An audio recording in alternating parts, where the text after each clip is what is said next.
Pinkertons Ghosts is a horror anthology podcast by Superversive Radio, with no affiliation with any detective agency, person real or imagined, or the dark forces of Autre-Terre. It is not intended for children.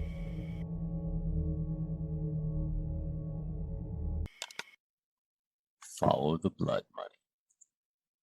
When you get to Baltimore, it slaps you in the face. I don't mean the tourist section. You'll quickly come to the parts of town that are all business, with people who'll do what they have to survive in a city that has forgotten them. Any way you cut it, Baltimore's a tough town, tough neighborhoods, inhabited with tough people.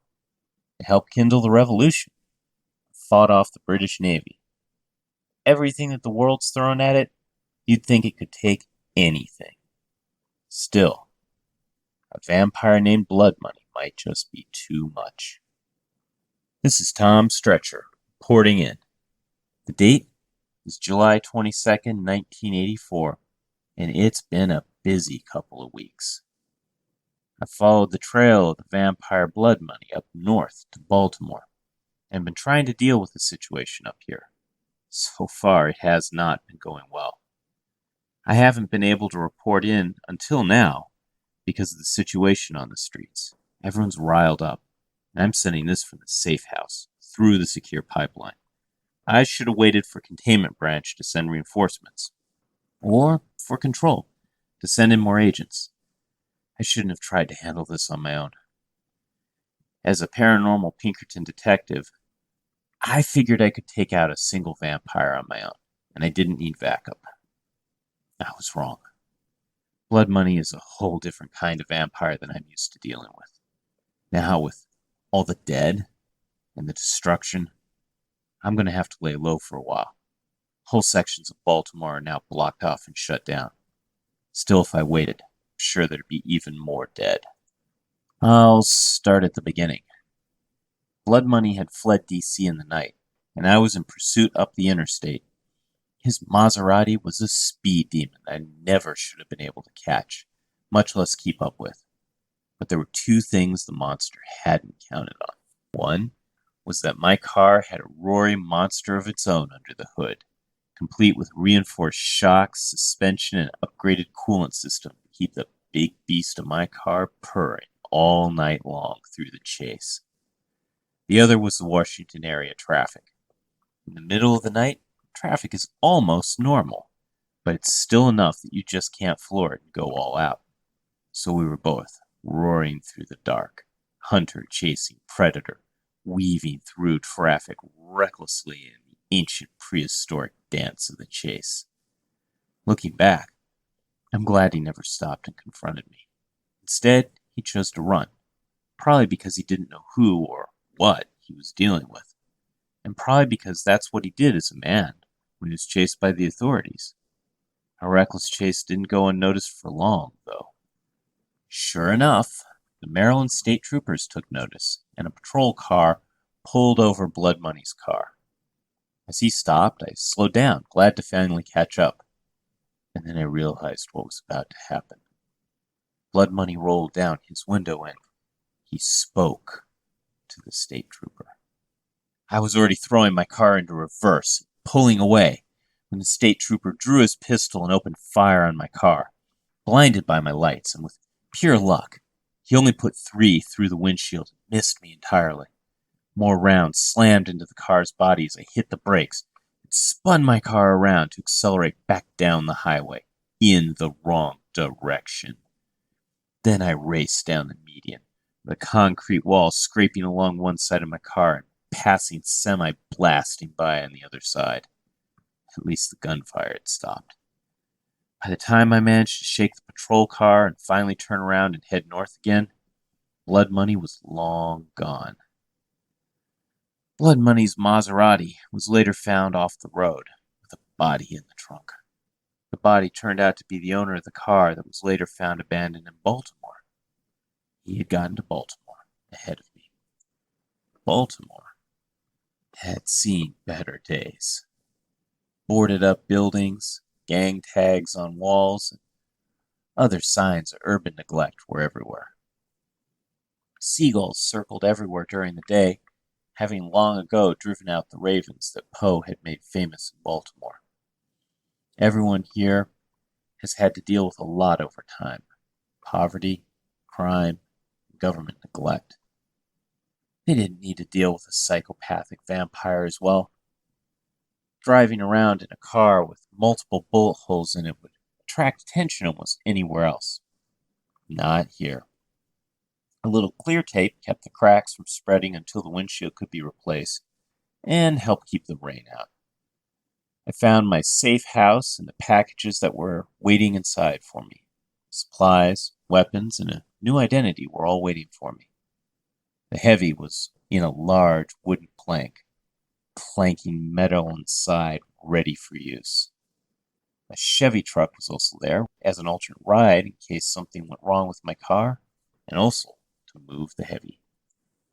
Research had finally come through, and that stack of files proved vital to my operations. While we still don't know Blood Money's full identity, there's a wealth of information on vampiric mind control. One thing is that eye contact is essential. That explained why Blood Money usually wore sunglasses, so he wasn't constantly dominating people and drawing unwanted attention. It might be that he is new to the power, doesn't know how to turn it off. It also explained why he wasn't able to take me over with his gaze reflected in the curved mirror. Maybe that's why vampires hate mirrors. You can see them, but they can't just take over your mind. The other part is the voice. I've experienced that compelling voice myself. It's enough alone to mess with you.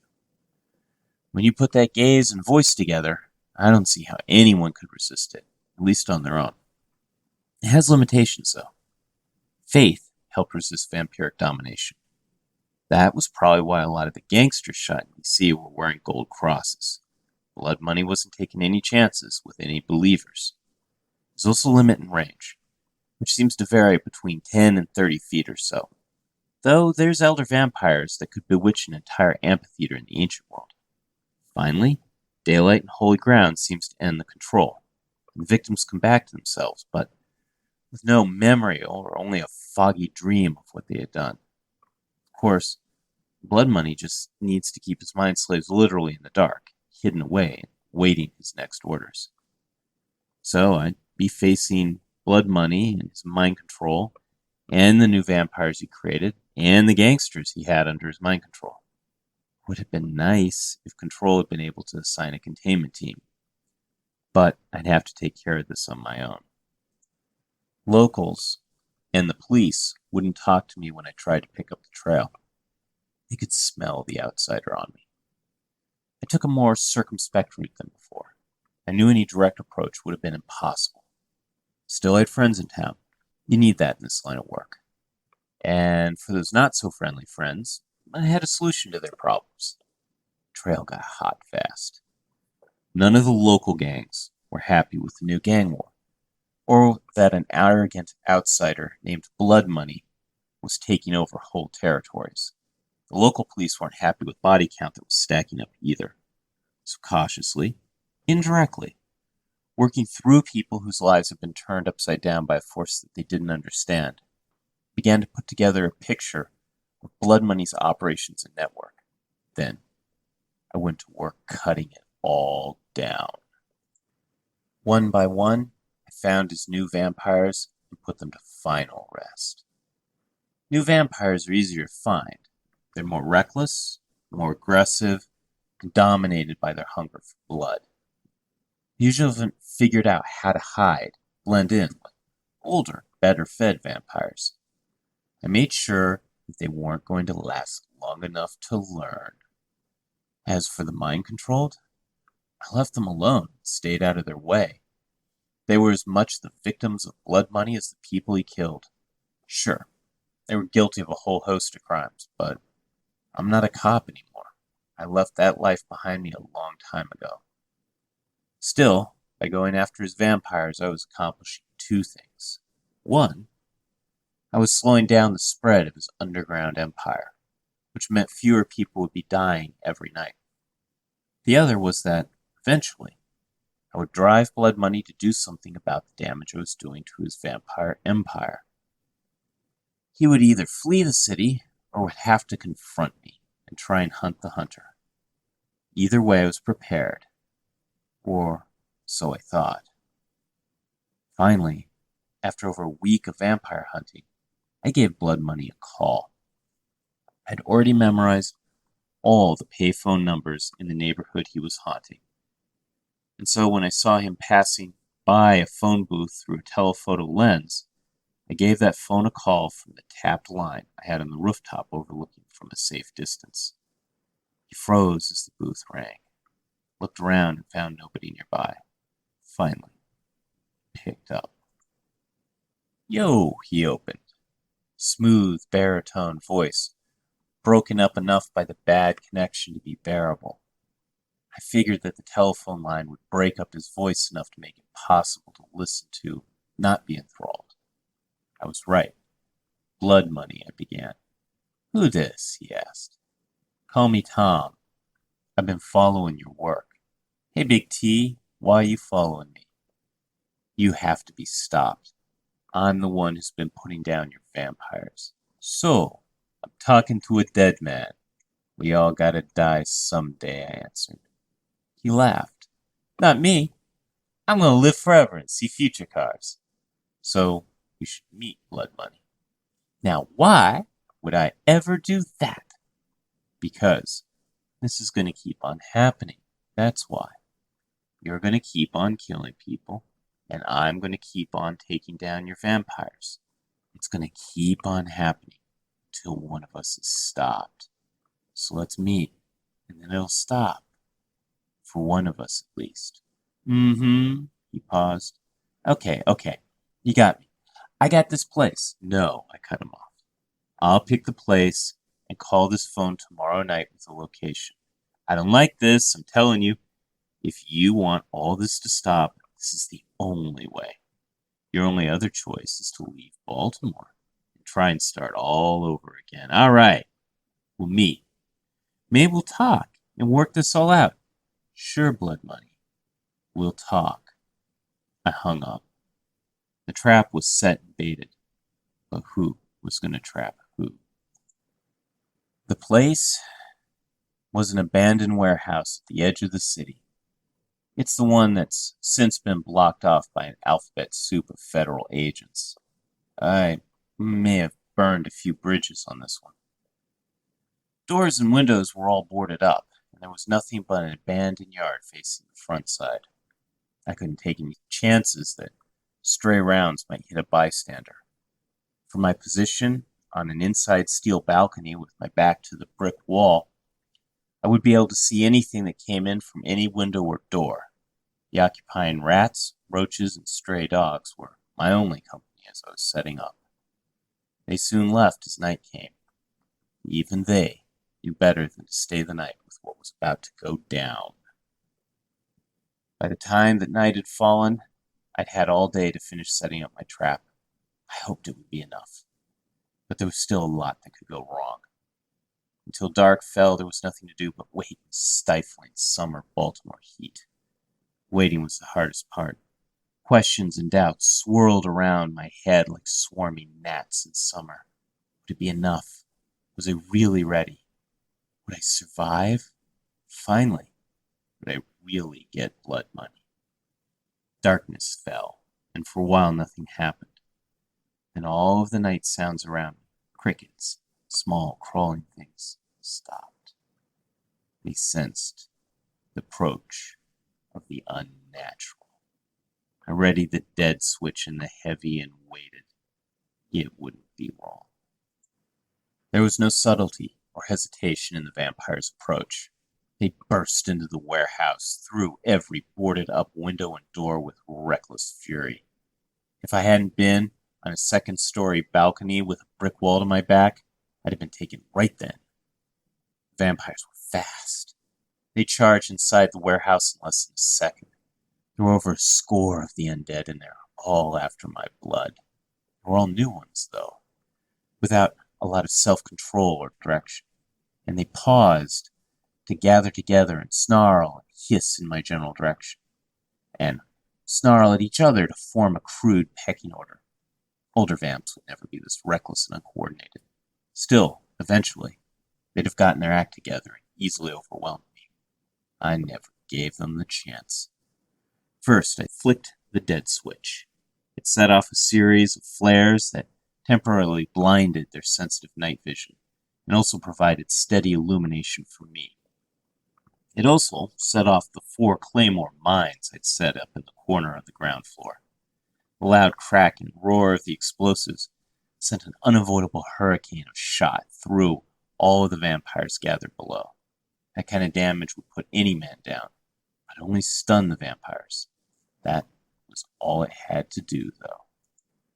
It gave me time to wrap my hands around the butterfly triggers, the heavy barrel M2 Browning .50 caliber machine gun.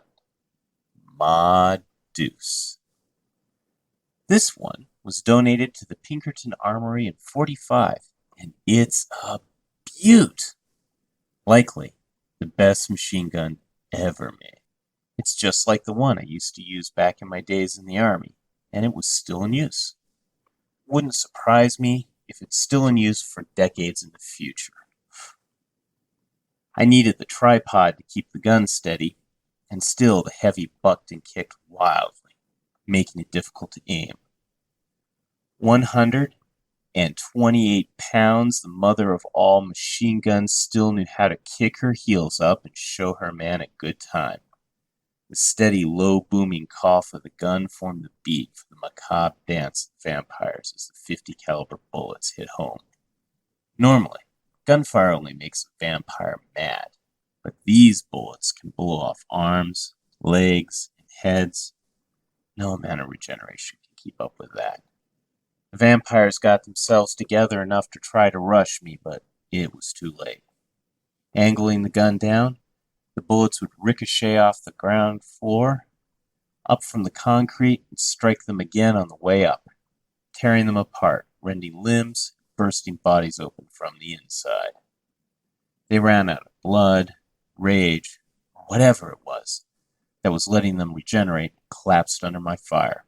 Still, they tried to claw and crawl their way across the floor, towards me and up the walls.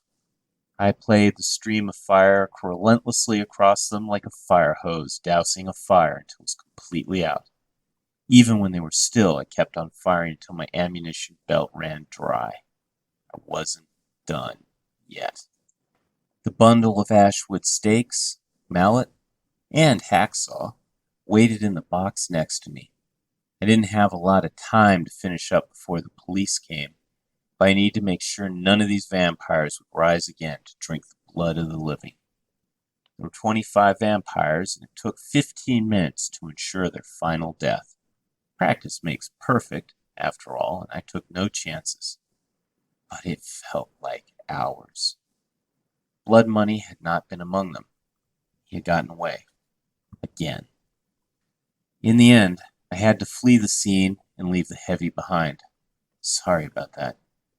Maybe ask really, really nicely? The feds will give it back. Blood Money skipped town. The whole time I was fighting his minions, he was on the road. I'm going to track him down, find him, settle the score. He's got to pay for everything he's done. All the murders, all the lives he's twisted upside down into unlife. Anywhere he goes, he's going to cause death and destruction. And I'll be right behind him. Control. I might have to go to ground for a while. I've made too big a mess. Crossed with authorities in a way too big for them to just let me go. Likely I'll end up in prison, or worse. Other Pinkertons agents need to steer clear for a while I get this taken care of. And I will take care of it. Too many have already paid the price already. So, I'm going to be out of contact for a while until this whole thing is finally done. That way, you'll have the deniability you need, and hopefully you won't lose anyone else to what's going on. One final thing. When, or if I come back, if I've been turned into one of those things, Take care of me, would you? Tom Stretcher. Out. Pinkerton's Ghosts is a podcast distributed by Superversive Radio, licensed under an attribution non-commercial share-alike international license. This episode was written and performed by David Halquist. Ben Wheeler edits, directs, produces, and herds cats. Ken Dickinson performs our audio editing. Visit us on Facebook, read articles on superversivesf.com, and wherever podcasts are distributed, you'll find us. Check out our unauthorized podcast as well. Contact us through Twitter at Pinkerton's Ghosts, no apostrophe. Send noble messenger possums with letters on their backs, or email us at pinkertonsghosts@gmail.com. Thank you for listening.